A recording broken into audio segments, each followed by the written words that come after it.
예길이 간사 송원석입니다. R&D 예산에 대해서 좀 말씀드리겠습니다. 우리나라 R&D에서는 지난 5년간 무려 53%가 증가해가지고 지금 31조 원에 육박을 하고 있습니다. 양적인 팽창에 치중을 했다. 그리하여 전 세계적으로 최상위의 R&D 투자국이 되었다라고 하는 점은 모두가 다 알고 있는 공지의 사실입니다. 그런데 지난 정부에서 매우 급격하게 증가한 R&D 예산은 실제로 현장에서는 R&D를 안 해본 사람을 위한 R&D다. R&D 공모에 떨어진 사람들을 위한 R&D다. 이런 말이 돌 정도로 R&D를 포퓰리즘화하여 정치적으로 악용되어 온 바 있습니다. 특히 R&D 수행 능력이 없는 업체나 사전 준비 기획 없는 과제에 R&D를 지원함으로써 사실상 R&D가 기업 보조금이 된 사례도 있습니다.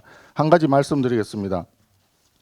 정부가 어느 영세 기업에 4년간 15억 원의 R&D 자금을 지원했는데 알고 보니 해당 기업은 영업 손실이 12억 원에 달하는 한계 기업이었습니다. R&D 과제 수행을 위한 예산이 결과적으로 기업의 생존 자금으로 변질되었던 것입니다.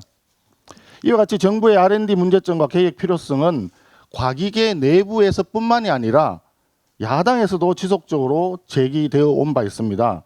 지난 정부에서 국회는 특정 분야의 연구비 급격한 증가와 지나친 과제의 세분화 문제점을 제기하고 기술 이전, 사업화 등 R&D 성과가 매우 부진함을 지적한 바가 있습니다. R&D 사업의 구조개혁은 이제 기술 개발 R&D 자체보다도 오히려 더 중요하고 절실한 과제가 되었다 할 수 있겠습니다.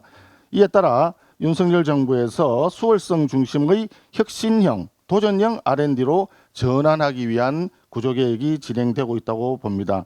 나눠주기식이나 뿌려주기식 R&D 사업을 구조조정해서 AI, 양자 등 첨단 전략산업 분야와 우주개발, 바이오 등 민간에서 투자할 수 없는 초대형 프로젝트에 대한 투자를 확대해 나가야 할 것입니다.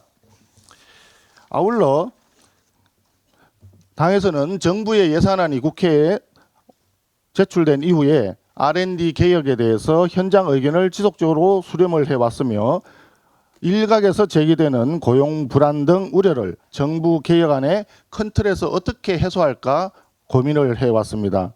그 첫 단계로 연구소와 학교, 기업에서 정부 과제를 수행하던 젊은 연구자들의 처우 개선을 위한 예산 정액이 필요하다는 결론에 이르렀고 이를 정부에 강력히 요청하기로 하였습니다.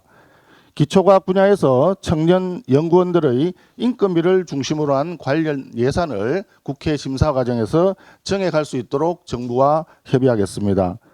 출연 연구기관의 연구자들의 안정적인 연구 환경 조성과 학생 연구원을 포함한 비정규직 연구원들의 고용 안정을 위한 투자 확대도 정부에 강력히 요구하겠습니다. 계속 과제가 중단된 중소기업의 고용 불안 해소를 위한 추가적인 지원 방안도 정부와 협의토록 하겠습니다.